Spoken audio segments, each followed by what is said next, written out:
오늘 본문의 말씀은 사도 바울이 가장 애착이 있는 그 사역지라고 할 수 있는 에베소 교회 성도들과 3년여의 시간들을 마무리하고 이제는 다시 볼 수 없을 것 같은 그런 마음으로 고별 설교하는 내용의 일부분입니다.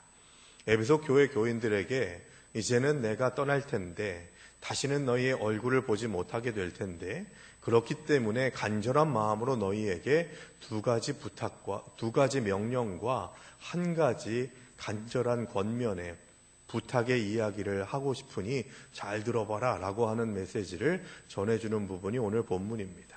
두 가지 명령은 뭐냐 하면 첫 번째 명령은 뭐냐, 너는 삼가라. 이 삼가라라고 하는 것은 조심해라, 경거망동하지 마라 라고 하는 그런 의미입니다. 두 번째 명령은 그렇게 삼가고 조심하는 삶을 살아가면서 나아가는 것을 유지하기 위해서 깨어 있어라. 그러므로 너희는 깨어 있으라. 일깨어 라고 하는 31절의 말씀이 그 내용이죠. 그리고 조심하고 깨어있는 자의 사명을 감당하겠다고 결단한 사람들에게 사도 바울이 부탁을 하면서 위임하는 것이 있습니다. 그래서 그러므로 이제 내가 너희에게 맡기노라 라고 하는 부탁을 하는데 뭘 맡기냐? 바로 교회를 맡긴다 라고 하는 그런 신실한 부탁의 메시지가 오늘 성경에 담겨져 있는 것이죠. 저는 오늘 이 시간 이 사도행전 20장 25절에서 38절까지의 말씀을 통해서 주는 것이 받는 것보다 더 복됩니다 라고 하는 그런 제목을 가지고서 하나님의 말씀을 전하려고 합니다. 이것은 바로 교회된 우리들이 감당해야 될 사명이 어떤 것인가를 다시 한번 나누기 위해서 이 말씀을 함께 묵상하고 결단하는 시간을 가지기를 원하는 마음으로 오늘 말씀을 함께 전합니다. 우리는 모두 교회입니다. 성도들이 교회인 줄로 믿습니다. 그러므로 교회된 우리가 바로 서지 않고 교회된 우리가 하나님께서 기뻐하시는 모습으로 나아가지 못하면 교회는 무너지게 돼 있고 상처받게 돼 있고 그 본질적인 역할을 제대로 감당할 수 없게 된다는 것을 우리가 기억하면서 교회된 내가 먼저 온전히 서야겠다라고 하는 고백과 다짐이 우리에게 있어야 하는 것이죠. 그러면서 제가 이것이 교회다라고 하는 메시지를 전하면서 교회를 지탱하는 두 가지 기둥이 있다고 말씀을 드렸습니다. 하나는 사랑의 기둥이고 또 하나는 영성의 기둥이라고 말씀을 드린 바가 있죠. 사랑과 영성, 이것이 같이 가야 되는데 그런 사랑의 기둥과 영성의 기둥이 뒷받침되는 가운데에서 교회의 크고 작은 규모의 문제가 아니라 우리가 어찌됐건 주님의 몸된 교회로서의 사명을 감당하는 성도라면 어떤 마음가짐으로 주님의 길을 걸어가야 되는가, 그것을 오늘 본문을 통해서 함께 볼 수 있게 되기를 바랍니다. 주님께서 주신 명령 두 가지와 또 그 명령을 수행하겠다고 결단한 자들에게 주시는 부탁의 메시지가 오늘 이 시간 이 자리에서도 유효하다는 것을 기억하면서 그 세 가지를 더 깊이 묵상하고 오늘의 설교 제목을 결론으로 생각하시면서 함께 말씀을 결론 내릴 수 있는 시간이 되기를 바랍니다. 먼저 첫 번째 주시는 명령이 아까 말씀드렸듯이 너는 삼가라 라고 말씀하죠. 삼가라, 조심하라 라는 말씀이 28절에 있습니다. 오늘 본문 28절을 다시 한번 보시면 이렇습니다. 여러분은 자기를 위하여 또는 온 양떼를 위하여 삼가라. 성령이 그들 가운데 여러분을 감독자로 삼고 하나님이 자기 피로 사신 교회를 보살피게 하셨느니라 라고 말씀합니다. 교회를 누구에게 맡겼는지가 나오고요. 교회가 어떤 것인가를 알려주고 있죠. 그리고 교회에서 어떤 사명을 감당해야 되는가를 이 짧은 구절에서 찾아볼 수가 있습니다. 무엇을 조심해야 된다는 걸까요? 바울은 교회를 온 양떼라고 그렇게 부릅니다. 28절에서 온 양떼를 위하여 삼가라 라고 이야기하죠. 모든 성도들을 위하여 삼가 조심하라 라고 그렇게 말씀하고 있는 겁니다. 온 양떼가 교회라는 거예요. 건물로서의 교회도 존재하지만 원래 교회론의 본질은 성도 한 사람 한 사람이 교회라는 거죠. 그래서 저와 여러분이 화평교회입니다. 믿으십니까? 그런 결단이 우리에게 있어야 되는 거예요. 그래서 내 모양과 내 상태를 통해서 우리 교회가 어떻게 세워져 나가고 있는가가 결정되게 된다는 것을 엄중하게 받아들이고, 내가 바로 서는 것이 교회가 바로 서는 것이고, 우리 교회가 바로 서는 것이 하나님 나라가 확장되는 일이라는 것을, 나를 부르신 이유라는 것을 우리가 깨달을 수 있어야 되는 것이죠. 무엇을 조심해야 하는가? 28절에서 바울은 교회를 온 양떼라고 부르면서 교회의 지도자들은 먼저 자신을 위하여 조심해야 하고, 다음으로는 온 양떼들을 위하여 삼가야 한다고 이야기합니다. 양떼를 맡은 자들은 스스로 삼가야, 조심해야 한다는 거예요. 먼저 자신을 돌아보고 자신을 깨끗하게 해야 합니다. 항상 양떼에게 본을 보여야 하고, 사탄의 유혹과 시험에 넘어가지 않도록 자기 스스로 말씀에 비추어서 하나님의 말씀에 빗대서 이것이 옳은 길인지 하나님이 기뻐하시는 일인지를 계속해서 경계하면서 삼가야, 조심해야 한다는 것입니다.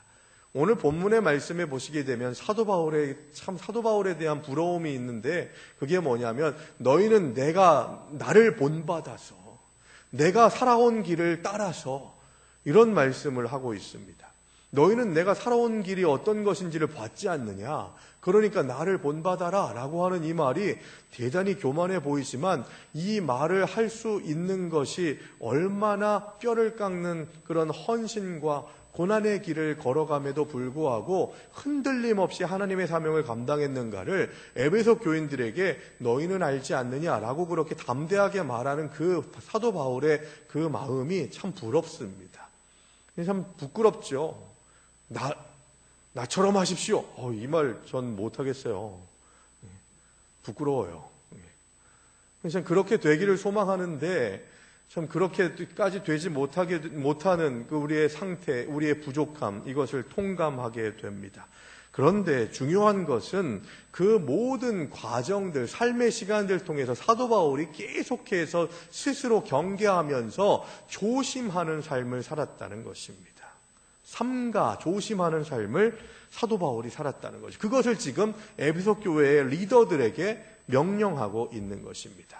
그렇게 하면 안 되겠니? 이게 아니라 너희는 삼가 조심하라. 절대로 니들 마음대로 하지 마라. 너희들 원하는 대로 하지 마라. 엿장수 마음대로 하는 것처럼 신앙생활 하지 마라 라고 그렇게 말씀하고 있는 거예요. 흔히 교회의 직분을 자랑할 만한 일로 생각하지만 사실은 그 자리는 고난의 자리입니다. 항상 자신을 쳐서 주님의 말씀과 뜻에 복종시켜야 하는 가시밭길과도 같습니다. 지도자는 더 많이 섬기고 희생하고 본을 보여야 하죠. 그래서 교회의 리더들은 더더욱더 뼈를 깎는 고난 가운데에서도 봉사와 헌신의 자세를 잊어서는 안 됩니다. 내가 드러나는 것을 죽음처럼 무서워해야 하는 것이죠. 지도자는 하고 싶은 일도 하지 못할 때가 많고 하고 싶지 않은 일도 해야 할 때가 참 많이 있습니다. 리더라면 이래야 되는 거죠.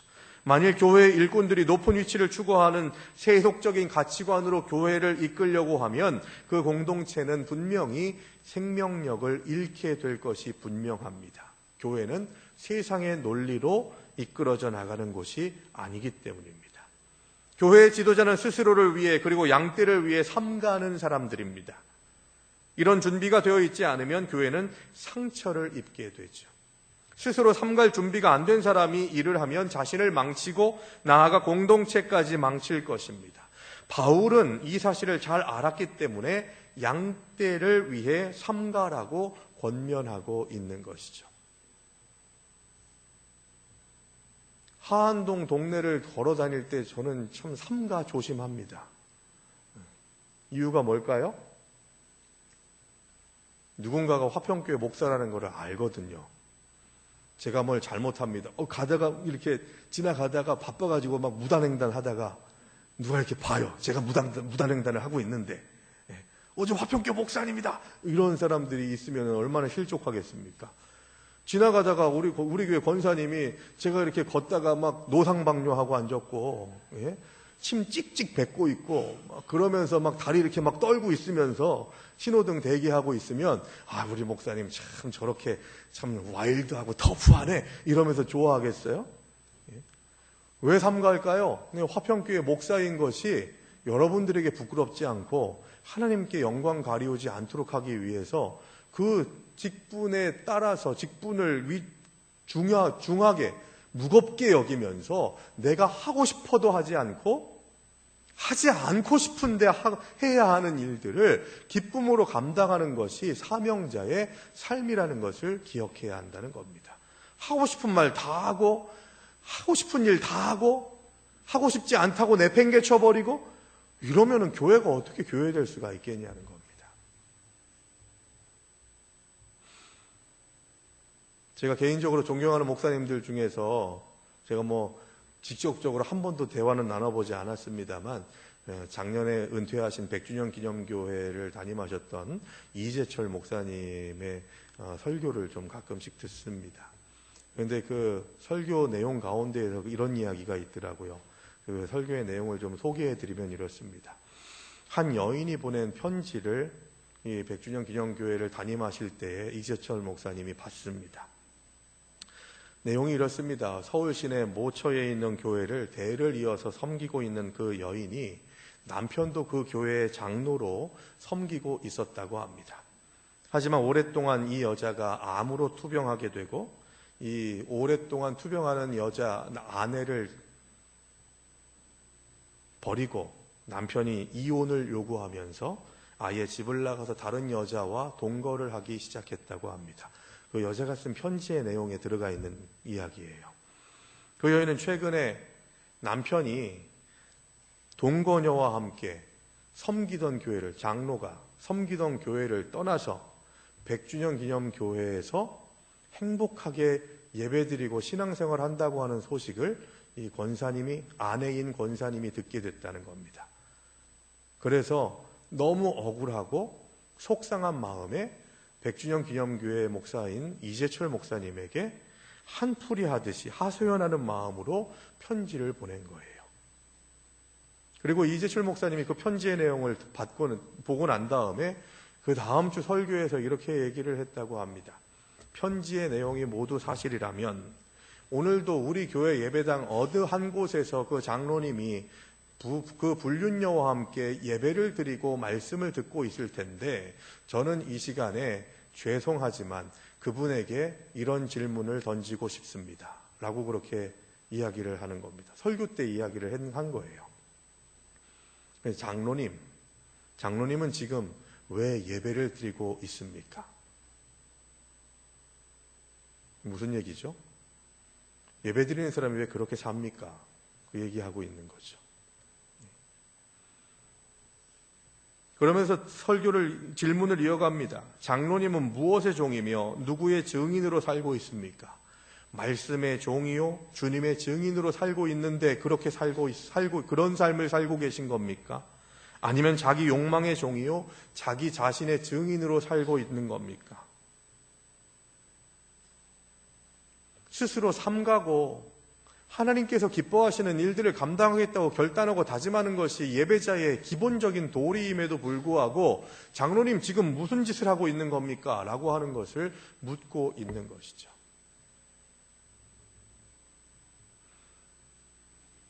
우리는 이 질문 앞에 자유로울 수가 없습니다. 장로가 돼가지고 어떻게 그딴 짓을 할 수가 있어? 이렇게 생각하면서 이 일화를 그냥 듣고 넘기시겠습니까? 마지막에 우리는 이런 질문을 던져야 합니다. 나는 그러면 어떤 예배자인가? 나는 지금 왜 예배드리고 있는가? 예배드리는 마음과 결단을 가지고서 하나님을 인정하고 하나님이 나의 주인 되시고 힘이 되신다고 하는 고백을 가지고서 이 예배의 자리에 섰지만 내 삶은 정작 정말로 바람피고 그 예배의 자리를 떠나서 다른 곳에서 아무렇지도 않은 것처럼 불륜녀와 함께 예배드리는 그 시간이 행복하고 재미있고 즐겁다고 생각하면서 하루하루를 살아갔던 그 사람이 살아가는 삶과 나의 삶은 어떤 차이가 있는가? 이거 물어봐야 되는 거예요.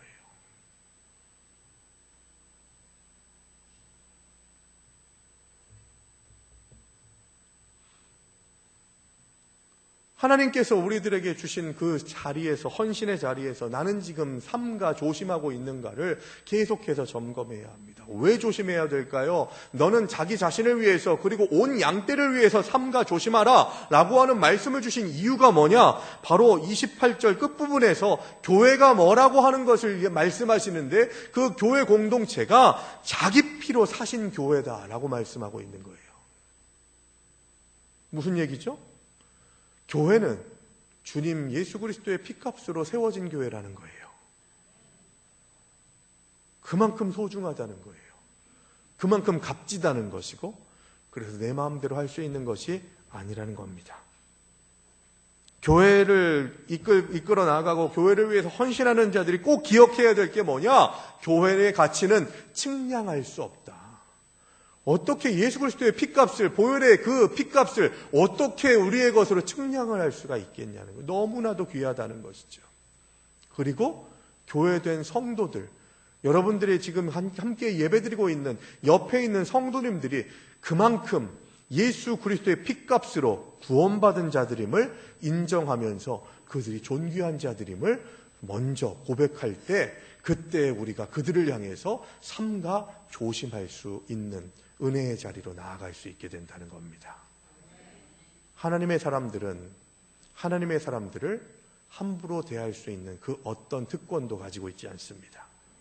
사랑할 특권만 가지고 있지, 지난주에 말씀 나눴던 것처럼 판단하고 정죄하는 것이 우리의 자리가 아니라는 것이죠. 그것은 하나님이 하실 자리고 하나님이 심판대 앞에 서실 유일하신 분이라는 것을 고백하면서 우리는 그들을 용납하고 사랑하는 마음을 갖게 될 때, 그때 우리가 헤아리는 그 헤아림으로 내가 헤아림을 받고, 우리가 용서하는 그 용서와 용납으로 내가 용서와 용납을 받을 수 있다는 것을 기억하면서 하나님께서 주시는 사랑의 자리, 은혜의 자리로 나아가는 믿음의 백성들이 되어야 한다는 겁니다. 그런 마음을 가지려면 스스로 삼가 조심해야 한다는 것이죠. 그러면 이 존귀한 교회의 미래를 사도 바울은 뭐라고 얘기합니까? 밖으로는 사나운 이리떼가 양떼를 아끼지 않을 것이라고 29절에서 말씀하고 있습니다. 양떼를 아끼지 않는다는 얘기는 뭘 얘기할까요? 함부로 대한다는 거예요. 막대한다는 거예요. 이 이리들은 양떼가 죽어나가건 상처를 입건 절뚝절뚝 아픈 다리를 이끌고서 쫓아오건 상관없이 막대한다는 거예요. 교회가 교회되지 못하는 그런 현상 중에 도드라지는 게 뭐냐면 성도가 성도를 막대합니다. 함부로 대합니다. 안으로는 교회의 지도자들 중에서 어그러진 것을 말함으로 인해서 자기 추종자들을 만드는 이들이 일어날 것이라고 이야기하고 있죠. 30절의 말씀을 보시면 그 내용이에요. 30절, 29절의 말씀은 외부적으로 이리들이 외적으로 교회를 공격하게 될 것이고, 30절의 말씀은 내부적으로 문제가 일어나게 될 것이라고 하는 얘기죠. 30절 보시면 또한 여러분 중에서도, 이 얘기는 뭡니까? 여러분 중에서도는 교회 공동체 안에서도 성도들 가운데에서도 그 뜻이에요. 제자들을 끌어 자기를 따르게 하려고, 내 편 만들려고 어그러진 말을 하는 사람들이 일어날 줄을 내가 아노라. 외적으로는 이리들이 물어뜯으려고 하고 내적으로는 자기 편 만들려고 합니다. 교회의 문제, 교회가 역동성을 잃고 생명력을 잃고 하나님의 임재를 경험하지 못하게 되는 문제가 어디서 발생하냐? 끼리끼리 편 가르게 되면, 네 편 내 편 가르게 되면, 그러면 그 교회의 생명력은 무너지게 되는 거예요. 이 사람하고는 편한데 저 사람하고는 불편하다? 우리 회개해야 되는 거죠. 자유롭지 못합니다. 우리 모두 이런 이야기들에. 나도 못하고 다른 사람들도 다 못하지만 못하는 것들을 그대로 방치해 둘 것이 아니라 계속해서 선되게 하기 위해서 애써야 되는 것이 우리의 사명인 것이죠. 여러분, 내 편 만들려면 어떻게 해야 됩니까? 내 편을 만들려면 어떻게 해야 돼요? 상대편을 죽여야 돼요. 상대편을 나쁜 놈 만들면 내 편이 결집이 돼요. 그러기 위해서 무슨 어떤 것을 해야 되느냐? 30절에서 말씀하고 있는 것처럼 어그러진 말을 해야 돼요. 어그러진 말은 여러 가지가 있겠지만 거짓을 유포하고 없는 것을 있는 것처럼 얘기하고 미워하고 시기하고 질투하고 다투는 말들을 내뱉는 것, 이런 것들이 어그러진 말입니다. 여러분, 한 공동체에 하나가 되면요, 네 편 내 편이 어디 있어요? 그러니까 내 편 만들기 위해서 함부로 말하거나 누군가를 중상모략하거나 하려고 하는 생각들을 예전부터 하지 않죠. 그런데 편이 만들어지기 시작하면 누가 어떠네 저떠네 그래서 되네 안 되네 라고 하는 이야기들이 난무하게 됩니다. 교회가 깨지는 거죠. 무너지게 되는 거죠. 여러분, 우리가 정말 기억해야 되는 것은, 삼가 조심해야 되는 것이, 그리스도의 피값으로 교회가 세워졌고 나의 옆에 있는 형제 자매들이 그리스도의 피값으로 구원을 받았다면, 그렇다면 내가 그들을 상처 입히고 낙심케 하고 절망케 하는 것은 예수님께서 말씀하셨던 한 영혼이라도 절망케 하고 실족하게 하면 연자 맷돌에 너희의 목을 매달아서 바다에 빠뜨리게 던져버리리라고 하는 말씀이 거기에서부터 나타나게 되는 거예요. 두려워해야 되는 거죠, 여러분. 저는 맷돌을 좀 갈아봤던 남자입니다. 저희 집에 어릴 때 맷돌이 있었거든요. 할머니 살아계셨을 때 콩으로 이렇게, 그래서 좀 어처구니 좀 돌려본 사람이에요. 그런데요, 그게 이렇게 평소에는요, 그걸 이렇게 그대로 놓지 않잖아요. 맷돌 돌리고 난 다음에는 그거 씻어야 되지 않습니까? 그래서 윗 맷돌과 아랫 맷돌을 분리시켜가지고 씻고서 따로 분리해 놓잖아요. 그리고 다시 사용할 때 다시 또 올려놓고. 그래서 어릴 때 그걸 들어봤는데 얼마나 무겁든지. 근데 연자 맷돌은 어떤 겁니까? 그냥 우리가 앉아서 돌리는 맷돌도 목에 매달면요, 그거 수영을 아무리 잘해도 살아남을 사람 별로 없을걸요?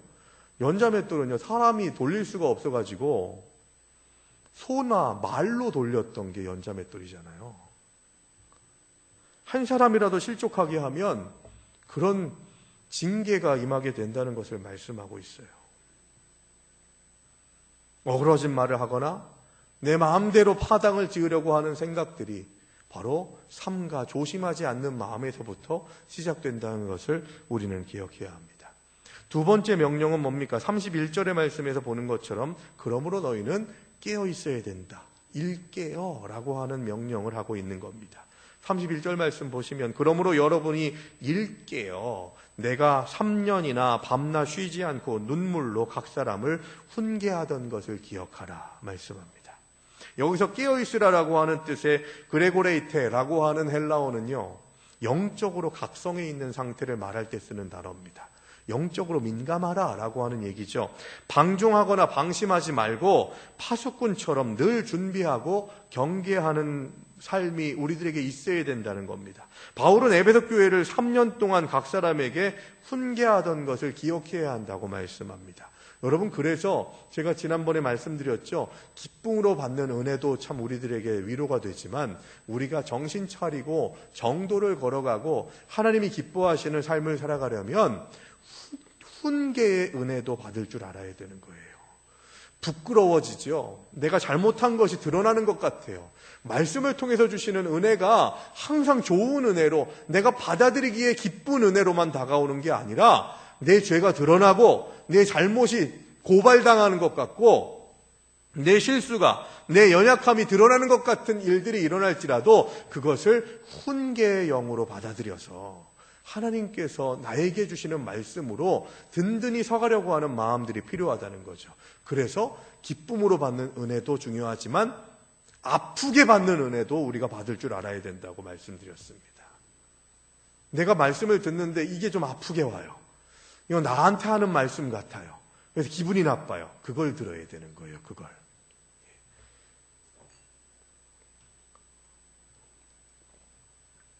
그러므로 우리는 삶 속에서 훈계하듯이 3년 동안 에베소 교회를 가르치고 이끌었던 사도 바울의 고백을 우리가 그 사랑의 마음을 기억하면서도 너희가 이것을 기억하라 라고 하는 이 31절 마지막 부분을 우리가 또 묵상해야 되는 것입니다. 깨어있는 상태를 계속해서 유지하려면 기억하라는 거예요. 기억하라. 뭘 기억하라는 겁니까? 하나님이 어떤 분이신지, 하나님의 뜻이 무엇인지, 하나님이 나와 어떻게 동행하셨는지를 기억하라는 거죠. 이 기억하라고 하는 말은 모세가 광야에 있는 이스라엘 백성들을 훈계할 때 자주 쓰던 표현입니다. 하나님께서 어떻게 인도하시고 이끌어 주셨는지를 너희는 기억하라. 그런 기억을 가지고 있다면 너희가 지금 이렇게 어떻게 살 수가 있겠느냐라고 이야기하고 있는 거죠. 만나와 메추라기를 먹이시고 40년 동안 광야 생활을 할지라도 너희의 신발이 헤어지지 않고 옷이 헤어지지 않았던 그것이 하나님의 은혜가 아니고 무엇이냐? 낮에는 구름기둥으로 밤에는 불기둥으로 목마를 때에는 반석을 내서 반석을 통해서 물을 먹이신 분이 누구시냐? 너희는 기억하라 라고 하는 말씀을 우리들에게도 주고 계심을 믿으시기 바랍니다. 주님께서 주신 은혜를 기억하지 못하니까 깨어있지 못하게 되는 것이고, 주님 앞에 민감하지 못해서 하나님에 대해서는 둔감하고 세상에 대해서는 민감해서 세상이 부를 때에는 쏜살같이 쫓아가는데 하나님이 부르실 때에는 민기적하는 그런 삶의 모습이 보이는 이유가 바로 깨어있지 못하는 이유, 하나님의 은혜를 기억하지 못하기 때문이라는 겁니다. 하나님이 주신 은혜가 얼마나 감사한지 모릅니다. 주신 은혜가 어떤 것인가를 여러분 생각해 보셨습니까? 제 개인적으로는 이렇습니다. 믿는 가정의 부모 밑에서 태어나게 하신 것을 참 감사했어요. 그래서 주일 성수하는 것이 당연한 것이 너무 감사하더라고요. 다른 애들은 이걸 갈까 말까, 한번 부활주일날 계란 받으러 가고 성탄절에 선물 받으러 갈까 말까 이런 고민할 때 나는 다른 애들을 그래 한번 가자라고 하는 이야기들을 할 수 있었던 삶을 살았던 것이 참 감사하더라고요. 그래서 어릴 때부터 신학교로 가서 목사가 되겠다고 하는 결단을 하게 하신 것도 참 감사하더라고요. 그리고 그 결단한 것을 끝까지 지켜나가게 하신 것도 감사하더라고요. 제 아내를 만나게 하신 것도 감사하더라고요. 오늘 고기 먹겠네요. 그리고 은혜 가운데에서 목회하게 하시고 화평교회에서 이렇게 담임 목회를 감당할 수 있게 하신 것이 감사하더라고요. 주신 은혜가 얼마나 큽니까, 여러분? 그리고 이 삶을 마치고 이 세상에서 주신 명령을 끝내고 난 다음에 하나님께서 부르실 때 주님께서 주신 사명 잘 감당할 수 있도록 인도하시고 부족하지만 주님께서 나를 불러주셨으니 오늘 기쁨으로 오늘의 삶을 마감하게 하심을 감사합니다 하는 마음으로 주님 부르실 때에 주님께 나아가는 것이 제 소망이에요. 영원한 생명을 벌써 우리는 받았잖아요. 주신 은혜가 넘쳐나지 않습니까? 그러므로 기억해야 돼요, 여러분. 앞으로 받을 은혜도 있지만 지금까지 베풀어 주신 은혜만으로도 내 마음과 정성을 다해서 주님을 사랑하고 교회를 지키고 하나님의 백성다운 삶을 살아가야 되는 이유가 여기 있는 거예요. 그렇게 주님 앞에 삼가 조심하고 깨어있는 자가 되기 위해서 주님 주신 은혜를 기억하는 자가 되겠다고 결단하고 다짐할 때 그 사람들에게 하나님께서 교회를 맡기십니다. 그래서 32절의 말씀에서 그러므로 이제 내가 너희에게 맡기노라 라고 그렇게 얘기합니다. 32절 말씀, 지금 내가 여러분을 주와 및 그 은혜의 말씀에 부탁하노니 그 말씀이 여러분을 능히 든든히 세우사 거룩하게 하심을 입은 모든 자 가운데 기업이 있게 하시리라. 바울은 과거의 사역들을 회상하고 미래의 일을 경계한 후에 에베소 교회의 지도자들에게 교회를 맡깁니다. 여러분을 주와 및 그 은혜의 말씀에 부탁하노니 라고 그렇게 얘기하죠. 이 말은 대단히 중요한 의미가 두 가지가 있는데, 첫 번째는 주와 그 은혜의 말씀을 통해서 성령께서 우리가 하나님의 부탁을 받아서 하나님의 백성으로 세워지는 일들에 참여하게 하셨다는 겁니다. 그러니까 주를 그리스도로 고백하지 않고 그 은혜의 말씀을 아멘으로 받아들이지 않는 자들은 교회 안에 세워지는 자들이 될 수 없다라고 하는 것을 말씀하고 있죠. 그리고 주님을 교회의 머리로 고백하고 그 은혜의 말씀을 따라 살겠다고 다짐하는 자들이 교회를 위임받게 된다는 겁니다. 교회를 부탁받게 된다는 거예요. 저와 여러분들 모두가 성령께서 주와 은혜의 말씀으로 교회를 부탁받은 자들임을 믿으시기 바랍니다. 내가 그래서 온전하게 헌신하지 않으면 그 부탁받은 청직이 된 우리가 민감하지 못하고 삼가 조심하지 못하고 깨어있지 않으면 주님께서 주신 은혜를 기억하지 않으면 우리는 교회를 망치는 자들이 될 수밖에 없다는 거예요. 그래서 교회의 리더들이나 감독자들이나 헌신자들이 감당해야 될 게 뭐냐? 말씀으로 충만해져야 된다는 거예요. 왜요? 주와 그 은혜의 말씀에 맡겨진 자들이 교회이기 때문이라는 거죠. 그래서 말씀으로 양육하고 세워야 되는데 그 리더들이 말씀으로 먼저 충만하지 않는데 어떻게 말씀으로 세워지냐는 거예요. 말씀 앞에 바로 서는 자가 하나님께서 주시는 은혜 가운데에서 승리하는 리더가 될 줄로 믿습니다. 바울은 교회를 위한 사역을 리더들에게, 에베소 교회 리더들에게 부탁하면서 그들의 인간적인 능력이 아니라 말씀이 그들을 능히 든든히 세울 수 있음을 강조합니다. 그러므로 말씀이 충만한 교회가 승리하는 교회요, 말씀 안에 거하는 자들이 교회에 좋은 열매를 맺게 하는 좋은 리더가 되게 된다는 것을 우리는 기억해야 하는 것이죠. 결론을 얘기합니다. 결론은 35절입니다. 이렇게 삼가 조심하고 항상 깨어서 기억하는 믿음의 백성들에게 교회를 맡겨주셨는데 그 맡겨진 교회를 온전히 감당하기 위해서 우리가 가지고 있어야 될 마음의 자세가 뭐냐? 오늘 설교의 제목이에요. 주는 것이 받는 것보다 복됩니다. 이건 제 얘기가 아니라 35절의 말씀입니다. 35절의 말씀 같이 한번 읽어볼까요? 범사에 여러분에게 모본을 보여주신 바와 같이 수고하여 약한 사람들을 돕고 또 주 예수께서 친히 말씀하신 바 주는 것이 받는 것보다 복이 있다 하심을 기억하여야 할지니라. 주는 것이 받는 것보다 복이 있습니다. 그런데 우리는 어떻습니까? 받는 게 더 좋죠. 받고 싶죠. 더 그냥 뺏어서라도 그냥 우리의 부족한 모습일 수밖에 없습니다. 바울은 다시 한번 자기의 삶을 너희가 알잖아. 너희 에베소 성도들이 내가 어떻게 살아왔는지를 알잖아. 라고 그렇게 이야기하면서 자기를 모범으로 제시하면서 에베소 교회 성도들에게 재물을 탐하지 말고 주는 것이 받는 것보다 복되다는 것을 기억하면서 사역하라고 이야기합니다. 그래서 우리는 계속해서 우리의 욕망을 쳐야 돼요. 받는 것을 일상화하려고 하고 즐거워하고 기뻐하는 생각들을 다 가지치게 하고 그래서 주는 것이 받는 것보다 더 큰 복입니다. 라고 하는 고백으로 하나님께서 주시는 은혜를 사모하면서 오늘의 시간들 속에서는 보이는 이웃들과 성도들에게는 주는 마음을 갖게 될 때 하나님께서 더 크게 우리를 사용하실 줄로 믿습니다. 세상의 지도자는 사람들에게서 상납받고 착취하는 것을 당연하게 여깁니다. 다른 사람들의 재물을 탐하는 일이 이 세상 지도자들에게는 다반사죠. 그래서 사람들이 높은 자리를 탐합니다. 너 성공해야 돼 라고 그렇게 이야기하는데 우리 자녀들에게 야, 너 성공해가지고 다른 사람들 위에 있어야지 하는 식의 이야기들을 자녀들에게 하지 마세요. 그러기 위해서 성공하는 게 아닙니다. 하지만 교회는 정반대의 리더십을 요구합니다. 나 자신은 지도자가 좋은 지도자죠. 다른 사람들의 것을 빼앗지 않고 도리어 주는 사람이 좋은 지도자입니다. 바울은 자신의 본을 따라서 에베소 교회의 리더들 역시 주는 것이 받는 것보다 복되다는 사실을 기억하면서 살라고 명령합니다. 이 얘기는 뭡니까?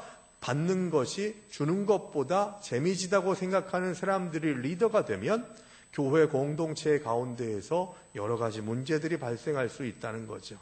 그래서 주는 것을 받는 것보다 기쁘게 여겨라 라고 하는 이 정신이 교회를 맡겨주시고 주신 사명을 감당할 수 있도록 내가 그리스도의 복음을 품고 그 복음을 전달하고 선포해야 되는 자리에 있는 사람이라면 내가 어떻게 서야 될까 하는 것을 계속해서 물어야 되는데 그 물음에 대한 방점이 어디 있느냐? 줘라. 그러면 하나님께서 더 큰 복을 주시리라 라고 하는 말씀을 우리들에게 주고 계신 겁니다. 세상에는 이런 지도자를 보기가 드물죠. 세상에서 높아지려고 하는 이유, 다른 사람들보다 뛰어나야 한다는 생각들, 이유가 돈을 더 많이 벌고 더 많은 사람들을 부리고 다른 사람들보다 더 편하게 살아가는 것이 인생의 행복이다라고 하는 그런 논리로 다른 사람들 위에 군림하려고 하는 논리가 세상을 주관하고 있다면 하느님 나라에서 지도자는 정반대로 살아가야 된다는 거예요. 더 많이 나눠주고 더 많은 사람들을 섬기며 다른 사람들보다 더 수고하는 자가 참된 교회의 지도자입니다. 어떤 사람이 예수님을 닮아가는 사람이고 바울의 뜻을 따라서 바울의 본을 따라서 살아가는 사람인지를 우리는 물어야 합니다. 백주년 기념교회 목사님에게 절규어린 생각으로 편지를 보냈던 그 권사님의 그 마음을 아프게 했던 그 남편의 모습이 우리들의 모습은 아닌가를 다시 한번 생각하면서 나는 지금 어떤 마음의 자세로 예배하고 있는가? 어떤 마음의 자세로 맡겨주신 교회 공동체를 하나님의 나라를 잘 세워나가고 있는가? 주신 사명대로 헌신하고 있는가를 계속해서 묻는 자들이 되어야 할 줄로 믿습니다.